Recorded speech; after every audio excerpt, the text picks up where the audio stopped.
The penguins at the Rosman Gifford Zoo in Syracuse, always a crowd favorite. Two penguins in particular, creating some excitement. We always want to reflect our community, so having LGBTQ, two penguins, same-sex family, welcome them in, absolutely, we were excited. The penguins making headlines. We couldn't wait to meet the pair. Hi, I'm so excited to meet these penguins. Nice to meet you. Elmer and Lima fell in love the penguin way.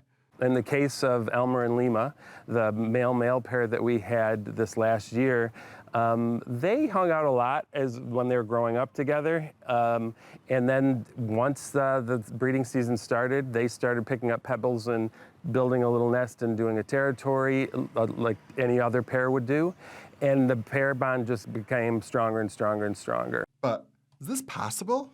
Okay, so I have to ask, and I'm sorry if this is offensive, but can birds or penguins, can they really be in love or have feelings or that sort of thing? So penguins do generally have a really strong bond with each other once they kind of find the one that they're looking for. So, it kind of just naturally occurred with these two. Penguins date, just like humans. Well, without the apps. A lot of times, just like with teenagers, they do a lot of dating in the beginning. A lot of seeing how this is going to fit and work and all the other stuff. And sometimes that sticks and they're together forever. And other times they might, as long as they haven't, once they've raised, built a nest, established a territory, laid eggs, done the whole thing, they're pretty tight for the rest of their lives. If there's a break in that, or if they weren't successful, sometimes they'll repair, but usually they stay together. Bonding behaviors include like preening each other, sharing mutual space, and then they showed activity of starting to have a territory together, which for penguins are a very territorial species. So they have burrows out and exhibit, but also in our indoor area, they have nesting spots where they congregate to, and slowly started actually building a nest together. After the keepers saw this bond, they knew it was time to put these birds to the test. They were doing really well with guarding the nest, which is really important, supporting each other to guard the nest from anybody else that was getting near. And we decided at that point, since they're so good at what they're doing, let's try them with a dummy egg, which we use for a lot of the novice birds to see how they're going to do with just a wooden egg first. And if they can't keep it under them or it's always out on the floor, then we know that's probably not going to be a good pair to try it with, whether that's a female-male pair or a same-sex pair.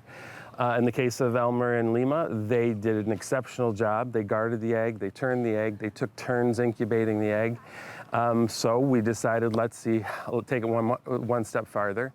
We had a fertile egg from a pair that we wanted to have multiple clutches this year. So if you take the eggs away early on, they'll lay 2 more.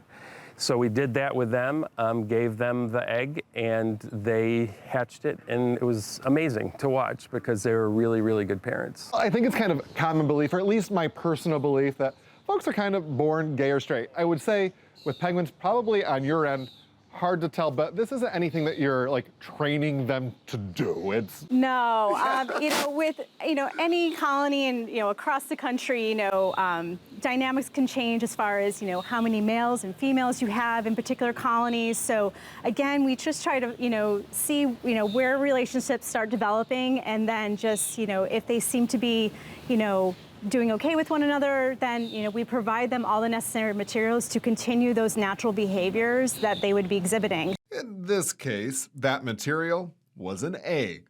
It hatched and is now known as Bruno. Bruno is actually a New Year's Day baby, so we were really excited that we were able to welcome him into our community. And Bruno is the talk of the town.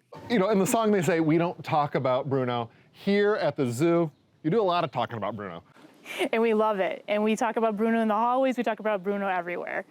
And in the gift shop. So Elmer, Lima, and Bruno have gained quite the following, I understand, so much so that you've had to start doing penguin swag. We did, and we actually want to gift you one because we think you look really good in it. These shirts available on the zoo's website. And this penguin family is going strong. The chick hatched perfectly. They started to take care of it really well right from the get-go. That's another thing. The first chick a penguin sees, it's really strange and foreign to them.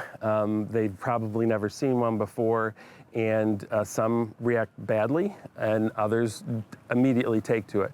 In the case of Elmer and Lima, they immediately took to it, started to brood it, take care of it, take turns again, be in the nest together with the chick, and then start feeding it, which is another thing they have to learn. It's not easy for them. Their beaks are huge. The chicks' beaks are tiny, and they have to put it in the parent's bill to get the food. That's always a pretty delicate time for the keeper staff to make sure that that's happening normally. And in their case, they did a great job. Right from the get-go, the chick was being fed every day or multiple times a day, and it's already started to grow.